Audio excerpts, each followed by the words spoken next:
रात की सब्जी में सुबह वाला तड़का।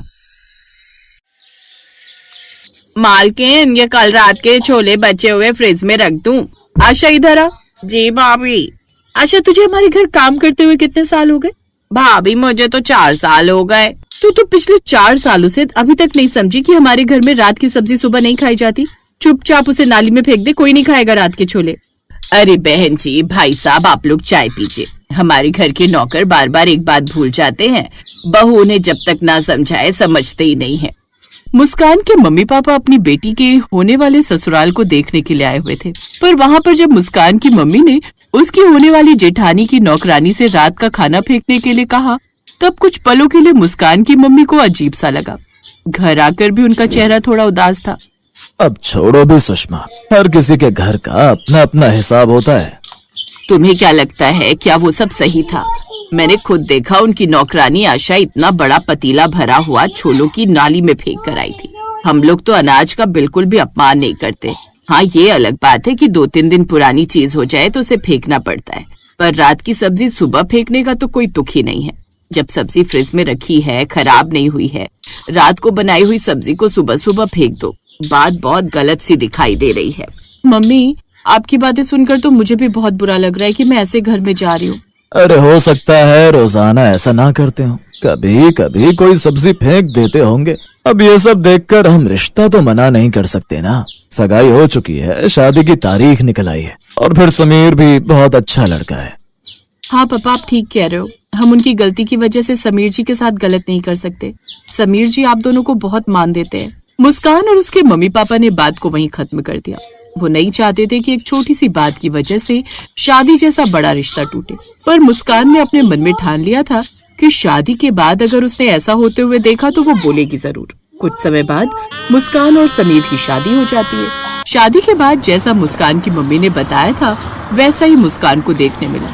ऐसे ही एक सुबह रसोई में जब मुस्कान नाश्ता लेने के लिए पहुंची, तब उसने देखा नौकरानी आशा काफी सारा पालक पनीर डस्टबिन में फेंक रही है। मुस्कान उसे रोक देती है। अरे अरे आशा दीदी, ये क्या कर रही हो? रुको, ये पालक पनीर क्यों फेंक रही हो? छोटी भाभी, मालकिन ने बोला है रात को जो भी सब्जी या दाल बच जाए उसे सुबह फेंक दो। पर ये खराब थोड़ी है, लाओ ये सब्जी मुझे दो। पर भाभी, अगर मैंने ये सब्जी नहीं फेंकी तो बड़ी भाभी गुस्सा करेंगी। नहीं करेंगी गुस्सा, लाओ दो मुझे। छोटी भाभी, आप इस सब्जी का करोगे क्या? मैं इस सब्जी को दोबारा तड़का लगाऊंगी। पता है, रात की सब्जी सुबह नाश्ते में खाओ तो बहुत टेस्टी लगती है। खासकर साग, पालक, करेले, राजमा, ये सब तो अगले दिन ही टेस्टी लगते हैं। मुस्कान की बातें सुनकर आशा चौंक गई। मुस्कान पालक पनीर तड़का लगाने लगी। मुस्कान ने बर्तन गैस पर रखा और उसमें थोड़ा देसी घी और प्याज टमाटर के साथ थोड़े मसाले डालकर पालक पनीर को दोबारा से चटपटा तड़का लगा दिया। बराबर में खड़ी आशा सब देख रही थी। तड़के की खुशबू पूरे घर में फैल गई। रसोई में आज कुछ खास बन रहा है, बड़ी बढ़िया खुशबू आ रही है। आशा, रसोई में जरूर कोई सब्जी बना रही होगी, उसमें देसी घी डाला होगा, तभी अच्छी खुशबू आ रही है। नाश्ता तो सबने कर लिया, फिर आशा दोबारा से क्या बना रही है, मैं देख कर आती हूँ। जेठानी रसोई में जाती है। गैस पर पालक पनीर उबल रहा था, ये देखकर वो गुस्से में आ जाती है। मुस्कान, ये क्या कर रही हो? ये तो रात का पालक पनीर है ना? आशा, मैंने तो ये पालक पनीर तुम्हें फेंकने के लिए बोला था, फिर ये यहाँ क्या कर रहा है? भाभी, इसे मैंने दोबारा से तड़का लगाया, रात का ही तो था, कोई खराब थोड़ी हो जाती है। इतनी टेस्टी सब्जी थी, मुझे तो बहुत पसंद आई थी। आशा ने बहुत बढ़िया सब्जी बनाई थी। रात की सब्जी सुबह तक खराब थोड़ी हो जाती है। मैंने सोचा मैं गरम कर लेती हूँ, उसके साथ थोड़े से चावल बना लूंगी तो सब्जी लग जाएगी। मुझे लगता है तुम्हें इस घर के नियम समझाने पड़ेंगे। माँ जी, माँ जी। क्या हुआ बहू, क्यों इतना शोर मचाया हुआ है? शोर मचाने वाली तो बात ही है। आपको पता भी आपकी नई बहू ने क्या किया है? रात की बची हुई सब्जी को दोबारा तड़का लगा दिया। ये हमें अब रात की सब्जी खिलाने के बारे में सोच रही है। क्या? ये तुम क्या कह रही हो बहू? रात की सब्जी सुबह तड़का लगाकर? मुस्कान, क्या कर रही हो तुम रसोई में? माँ जी, मैं तो बस रसोई में रात की सब्जी को तड़का लगा रही थी। पालक पनीर रात का बहुत अच्छा बना हुआ था, मैंने सोचा मैं गर्म कर लेती हूँ, सब चावल के साथ खा लेंगे। पर इस बात पर भाभी गुस्सा हो गई। आशा को आपने इतनी टेस्टी सब्जी फेंकने के लिए कह दिया। मुझे ये देखकर बहुत हैरानी हुई और दुख भी हुआ। हम अनाज बेफिजूल में क्यों फेंकें जब अनाज खराब ही नहीं हुआ? मुस्कान, तुम्हें इसमें क्या दिक्कत है? अगर हमने रात की सब्जी सुबह फेंकने के बारे में सोचा, हम ऐसे ही करते हैं। हम रात की सब्जी को सुबह फेंक देते हैं। कोई बात नहीं, आप लोगों को नहीं खानी तो मत खाओ, पर मैं सब्जी फेंकने नहीं दूंगी। मैं अन्न का अपमान नहीं कर सकती हूँ। मैं आप लोगों को परेशान नहीं करूंगी, बस रात की सब्जी सुबह फेंकी नहीं जाएगी। उसका मैं जो भी करूँ वो मेरे ऊपर है। ठीक है आशा, आज से रात की सब्जी मत फेंकना, मुस्कान को ही देना। इसे ज्यादा शौक आ रहा है ना रात की सब्जी को तड़का लगाकर खाने का, तो इसे खाने दिया करो। थोड़ी बहुत मैं भी खा लेता हूँ बहू, पालक पनीर मुझे भी दे देना। मुस्कान की सास और जेठानी अपने अपने कमरे में चली गई। मुस्कान ने तड़का लगाया हुआ पालक पनीर अपने ससुर को दिया और खुद भी उसी के साथ चावल बनाकर खाए। कुछ देर बाद आशा हिचकिचाती हुई मुस्कान के पास आई और बोली, छोटी भाभी, अगर आप नाराज ना हो तो क्या थोड़ा सा पालक पनीर मैं अपने घर ले जा सकती हूँ? अरे नहीं नहीं, इसमें नाराज होने वाली कौन सी बात है, ले जाओ। अभी तो बहुत सारा रखा है, मैंने और पापा जी ने खा लिया, वो वाला सारा तुम ले जाओ। और हाँ, रोजाना जो भी रात की सब्जी बचा करेगी उसे मेरे लिए और पापा जी के लिए निकाल कर। तभी समीर भी आ जाता है। मुस्कान, मैं भी थोड़ी बहुत रात की सब्जी खा लिया करूंगा। मुझे तो मम्मी और भाभी मना करती हैं, वरना मुझे इसमें कोई एतराज नहीं है। जब मेरी वाइफ खा सकती है तो मैं क्यों नहीं? छोटी भाभी, मुझे ये देखकर बहुत खुशी हुई कि आप अन्न का सम्मान करते हो। भैया जी, आपको पता है, जब मेरे से मालकिन और बड़ी भाभी रात की सब्जी फेंकने के लिए कहती थी तो कई बार मेरा मन करता था कि मैं उनसे कहूँ कि ये रात की सब्जी मुझे दे दो, पर डरती थी बोलने में। आपको पता है भैया जी, मेरे घर तो सुबह के समय खाना ही नहीं बनता। कभी कभी तो रात को हम रोटी नमक लगा कर ही खा लेते हैं। क्या करूँ, जितने पैसे मालकिन देती है उतना तो किराया चला जाता है। मेरे पति रिक्शा चलाते थे, पर उनका एक्सीडेंट हो गया, इस वजह से अब वो घर पर ही रहते। सारे घर का गुजारा मुझे ही करना होता है। तभी मैंने छोटी भाभी से कहा कि सब्जी मुझे दे दिया करें, मुझे बहुत सारा हो जाएगा। बोलते बोलते आशा का गला सूख गया। उसकी आंखों के आंसू उसकी गरीबी बयां कर रहे थे। रसोई के बाहर खड़ी मुस्कान की सास और जेठानी को भी अपने किए पर बहुत पछतावा हो रहा था। वो दोनों अंदर आई। मुस्कान, आज तुम्हारी वजह से हमें अपनी गलती का एहसास हुआ है। हम इतने सालों से अन्न का अपमान कर रहे थे, खाना वेस्ट कर रहे थे, पर ना जाने कितने ऐसे लोग हैं जिन्हें खाना नसीब भी नहीं होता। हमसे बहुत बड़ा पाप हुआ है। आशा, रात की जो भी सब्जी बचेगी अब से हम सब सुबह तड़का लगाकर खाए करेंगे। और हाँ, बाकी की सब्जी तुम अपने घर ले जाया करना। अब इस घर में खाने का अपमान नहीं होगा, खाना वेस्ट नहीं होगा। मुस्कान की एक अच्छी पहल से उसके ससुराल वालों ने अच्छी आदत को अपनाया। अब खाना वेस्ट नहीं होता था, बल्कि रात की सब्जी को सुबह तड़का लगाकर फिर से नया रूप दिया जाने लगा। ये कहानी हमें यही संदेश देती है कि रात की सब्जी, रोटी, दाल हम सुबह नाश्ते में तड़का लगाकर और गरम करके खाएं तो इसमें कोई बुराई नहीं।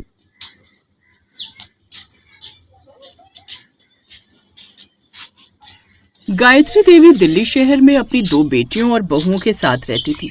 कई साल पहले वो गांव छोड़कर शहर आ गए, जिस कारण उनके दोनों बेटों की पढ़ाई लिखाई और फिर शादी भी शहर में ही हुई। उसकी दोनों बहुएं भी शहर से आई थीं और गायत्री अब अपनी दोनों बहुओं को अपने गांव रामगढ़ कुल देवी के दर्शन के लिए ले जाना चाहती थी।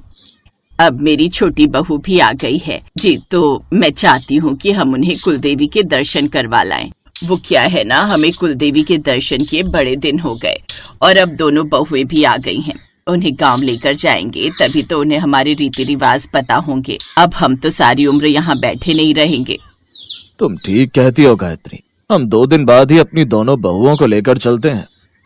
अब गायत्री इस बारे में अपनी दोनों बहुओं से बात करती है। रश्मि, काव्या, तुम दोनों गांव जाने की तैयारी कर लो। गांव जाने की तैयारी माँ जी? हाँ, क्योंकि कुल देवी की पूजा के लिए हम लोगों को गांव जाना है। हमारे यहाँ ऐसा नियम है कि जब घर में सारे शुभ कार्य संपन्न हो जाते हैं ना, तो उसके बाद एक बार धूमधाम से कुल देवी की पूजा की जाती है। अब 2 ही बेटे दिए हैं भगवान की कृपा से, दोनों की शादी संपन्न हो गई, इसलिए मुझे लगता है हमें भी अब कुल देवी की पूजा कर लेनी चाहिए। कुल देवी की पूजा तो यहाँ रहकर भी हो सकती है माँ जी, उसके लिए गाँव जाना जरूरी है क्या? हाँ, बिल्कुल जरूरी है बहू। हम लोग चाहे जितने भी आगे बढ़ जाएं, लेकिन कुछ परंपराएं और रीति रिवाज ऐसे हैं जिनके लिए हमें आज भी गांव पर निर्भर रहना पड़ता है। वो पूजा गांव से ही की जा सकती है। गांव में हमारे बड़े बुजुर्ग हैं, उनके आशीर्वाद और मार्गदर्शन से ही ऐसे कार्य सफल होते हैं। यहाँ अकेले शहर में हम कर भी लेंगे तो पता नहीं उसका फल हमें मिलेगा कि नहीं। रश्मि और काव्या एक दूसरे का मुंह देखने लगती हैं, लेकिन अपनी सास की बात मानने के अलावा उसके पास और कोई चारा भी नहीं था। उन दोनों ने अब गांव जाने की तैयारी शुरू कर दी। कुछ दिन बाद वो सभी ट्रेन से सीधा गांव पहुंच जाते हैं, जहां पहुंचते ही सास अपने तेवर में आ गई। जरा घूंघट रख लो सर पर। क्या माँ जी, घूंघट? हाँ बहू, ये गांव है, यहाँ के रीति रिवाज के हिसाब से ही चलना होता है। देखो बहू, कान खोलकर सुन लो तुम दोनों। शहर के रंग ढंग यहाँ गांव में नहीं चलने वाले, इसलिए यहाँ जरा ढंग से रहना, नहीं तो औरतें 100 बातें बनाएंगी। दोनों बहुएं सर पर घूंघट रखकर गांव अपने घर पहुंच जाती हैं, जहां उनका कच्चा मकान कई सालों से बंद पड़ा था और उनके कच्चे गांव के उस घर में केवल 2 ही कमरे थे और उनकी रसोई आंगन में बनी हुई थी। वो काफी समय बाद गांव आए थे, जिस कारण वो पूरी तरह से धूल मिट्टी से भरा हुआ था। वैसे तो हमारे आने से पहले तुम्हारी चाची सास ने मकान की साफ सफाई करवा दी थी, लेकिन फिर भी सालों से बंद पड़ा था ये घर। सबसे पहले इसे रहने लायक बनाओ, उसके बाद बाहर आंगन में बनी रसोई में जाकर चूल्हे पर चाय चढ़ा दो। और एक बात का खास ख्याल रखना, ये गांव है, शहर नहीं। यहाँ पर झाड़ू, बर्तन और घर के काम में मदद करने के लिए कोई काम वाली नहीं आने वाली। सारे काम तुम्हें खुद ही करने हैं। जी माँ जी। और सुनो, शहर की बहू हो, सबकी नजर होगी तुम दोनों पर। सबके सामने मेरा मजाक मत बनवा देना, सारा काम अच्छे से संभाल लेना। हाय, सफर की थकान के कारण तो मेरी हालत ही खराब हो गई। अब मुझसे तो कुछ काम होगा नहीं। आंगन में उनकी रसोई बनी हुई थी, जो कि काफी बड़ी थी, लेकिन जब वो रसोई में पहुंची तो वहां पर मिट्टी का चूल्हा बना हुआ था, जिसके बगल में लकड़ियां रखी हुई थी। हे राम, ये क्या है? ऐसा चूल्हा तो मैंने बस किताबों में और गांव में बनी रसोई में ही देखा था। हाँ, तो अब असलियत में भी देख लो। वैसे मैं एक कोशिश कर सकती हूँ। सुना है ये जो फूंक मारने वाला होता है ना, इससे फूंक मारो तो फिर चूल्हा जल जाता है। वो काफी देर तक फूंक मारते मारते थक जाती है। हाँ, बाप रे, इंसान का दम निकल जाए, लेकिन ये चूल्हा है कि जलने का नाम ही नहीं ले रहा। हालत खराब कर दी है इसने। फिर बड़ी मुश्किल से YouTube पर देखकर वो पहले चूल्हा जलाना सीखती है। काफी देर बाद उनका चूल्हा जलता है। बाप रे, इस एक चूल्हे ने तो जैसे जान ही ले ली है मेरी। दीदी, ये तो बस अभी शुरुआत है, आगे आगे देखिए होता है क्या। ये आंगन की रसोई ना हमें ना जाने क्या क्या दिखाने वाली है। दोनों देवरानी जेठानी जैसे तैसे उस चूल्हे पर चाय बनाती हैं। चूल्हा जलाते जलाते उनकी हालत खराब हो जाती है और फिर उस चूल्हे पर चाय बनाकर सबको देती है। तभी वहां चाची सास भी आ जाती है। दोनों बहुएं उनके पांव छूती हैं। जीती रहो, दोनों बहुएं बड़ी संस्कारी लाई हो दीदी आप। इन्हें देखकर तो लग ही नहीं रहा ये शहर से आई हैं। कितने अच्छे से सब संभाल लिया, और इस रसोई को भी देखो कैसे अच्छे से जलाया है इन्होंने। आपको पता है जेठानी जी, मनोहर जी की बहू आई थी शहर से। उससे तो जैसे चूल्हे पर रोटियां बनाने के लिए कहा गया, वो तो जैसे बेहोशी हो गई और पहले दिन ही उल्टे पांव शहर लौट गई। हालत तो हमारी भी ऐसी ही हो गई थी। इन्हें क्या पता अब इस चूल्हे को जलाने में कितने पापड़ बेले हम लोगों ने। फिर कुछ देर बाद वो सबके लिए खाना बनाती हैं। खुले आसमान के नीचे आंगन में बनी उस रसोई के नीचे बैठकर खाना बनाने में उन्हें अलग ही मजा आ रहा था। ठंडी ठंडी हवा और सब आंगन में खाट लगाकर एक दूसरे से बात करते हुए परिवार वाले। खाना खाने के बाद वो खुले में बाहर बैठकर आंगन में बर्तन धोती हैं। सच कहूं दीदी, तो यूं आंगन में बैठकर बर्तन धोने से ना काफी आराम मिल रहा है। शहरों की रसोई में तो खड़े खड़े बर्तन धोते धोते पांव भी दुख जाते थे। बिल्कुल सही कहा तुमने काव्या। और वहाँ के किचन इतने छोटे हैं कि एक से दूसरा इंसान बड़ी मुश्किल से घुस पाए। यहाँ देख, सब कितना खुला खुला है। रात को खाना खाने के बाद सभी कमरे में जाकर सो जाते हैं। फिर अगली सुबह दोनों बहुएं झाड़ू लगाकर नहा धोकर आंगन की रसोई में आती है। तभी उनकी सास गायत्री उनसे, बहू, आज कुलदेवी की पूजा के लिए जाना है, तो भोग में आलू पूड़ी और खीर बना लेना और थोड़ी सी मूंग दाल की पकौड़ी भी पीस कर बना लेना। लेकिन माँ जी, यहाँ तो मिक्सी ही नहीं है, फिर किस पे पीसे दाल? अपने इन मोटे मोटे हाथों से। क्या मतलब? मतलब ये कि वो रहा सिलबट्टा, इस पर तू दाल भिगोकर पीस ले। अब तुम गांव में हो तो यहाँ की रसोई के हिसाब से ही चीजें बनेंगी ना। ठीक है माँ जी।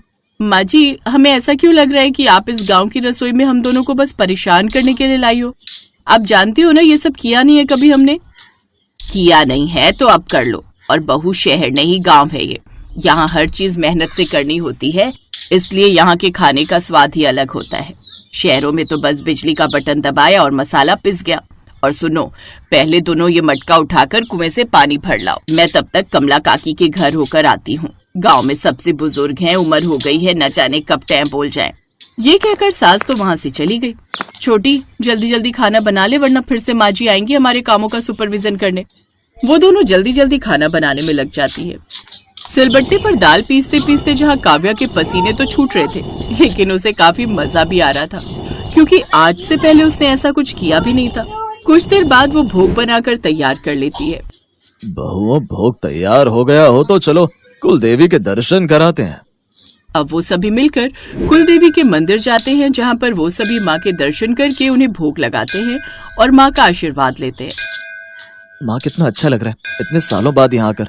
हम छोटे थे तब गर्मियों की छुट्टियों में अक्सर यहाँ आते थे। इसीलिए तो कहती हूँ, चाहे जहाँ भी रहो लेकिन अपनी संस्कृति हमें कभी नहीं भूलनी चाहिए। कुछ देर बाद दर्शन कर वो सभी वापस घर आ जाते हैं और बना हुआ प्रसाद खाते हैं। वाह वाह, क्या स्वाद है इस आंगन की रसोई में, खाते ही मजा आ गया। यहाँ की ताजा सब्जी और पानी की बात ही अलग है, गांव की तो बात ही अलग है। अच्छा माँ, इसके बाद बिलोनी में आप हमें मीठी छाछ भी बनाकर देना, जैसे बचपन में देती थी। इस गर्मी में मजा आ जाएगा। हाँ हाँ, क्यों नहीं, लेकिन मैं ही बनाती रहूंगी। अपनी इन बीवियों को भी कुछ सिखाओगे। बहुओं, जल्दी से इसके बाद छाछ बना दो। ये माँ जी तो एक के बाद एक ऐसे ऑर्डर देती जा रही हैं जैसे ढाबे पर खाना खाने आई हैं। मैं तो ये सोच रही हूँ कि अगर ये YouTube ना होता तो हम कैसे मैनेज करते ये आंगन की रसोई। तब हम क्या मैनेज करते, सब माँ जी ही करती। अब वो जल्दी से छाछ बनाकर सबको देती हैं, साथ ही खुद भी पीती हैं। एक बात तो है, यहाँ खाना पीना बनाने में मेहनत तो है, लेकिन उन्हें खाने में भी अलग ही मजा है। उस आंगन की रसोई में तो गर्मी रहती, लेकिन सुबह शाम वहाँ काफी ठंड रहती। अगले दिन वो सारे गांव में घूमते, खेतों में फोटो खिंचवाते, नदी के पास घूमने जाते। अब उनका मन काफी हद तक लग गया था उस गांव में। ऐसे 3 दिन बीत गए। इन 3 दिनों में रेशमा और काव्या के लिए रसोई शब्द का मतलब ही बदल गया था। अब उन्हें अपनी उस आंगन की रसोई में खाना बनाने में मजा आने लगा था और अब उनका वापस लौटने का समय आ गया था। गांव की ये ट्रिप हमारे लिए एडवेंचर ट्रिप से भी ज्यादा हो गई है। हाँ बहू, लेकिन कल सुबह हम लोग वापस शहर के लिए भी निकल जाएंगे। लेकिन मैं तुम दोनों से एक बात कहना चाहती हूँ। तुम दोनों ने वाकई बहुत मेहनत की है। मिट्टी से पूरे घर का आंगन लिपा है, हाथ से मसाला पीसा, चूल्हा जलाया, हर वो काम किया जो तुमने जिंदगी में पहले कभी नहीं किया था। मैं जानती हूँ तुम लोगों को असुविधा तो बहुत हुई होगी, लेकिन ईमानदारी से बताना, गांव का खाना, यहाँ का रहन सहन कैसा लगा? माँ जी, शुरू के 2 दिन तो सब कुछ एक मुसीबत जैसा ही लग रहा था, लेकिन सच कहें तो चूल्हे पर खाना बनाना, हाथ से मसाला पीसना मेहनत का काम तो है, लेकिन उसका स्वाद कुछ और ही होता है। मैं वैसे तो घी की सब्जी खाना कभी पसंद नहीं करती, लेकिन चूल्हे की आग पर पकी हुई घी की सब्जी खाकर तो मजा ही आ गया। यही खासियत होती है बेटा, गांव की रसोई में काम करना थोड़ा मेहनत वाला काम तो जरूर है, लेकिन यहाँ के रहन सहन और खाने का भी एक अलग ही मजा है, और खासकर इस आंगन की रसोई में बना हुआ खाना। जाने से पहले दोनों देवरानी जेठानी ने उस आंगन की रसोई को बड़े गौर से देखा, जिसे देख उनकी पलकें भीग गई। आंगन की उस रसोई में काम करने का अनुभव उनके लिए खट्टी मीठी यादें बनकर उनके साथ रह गई।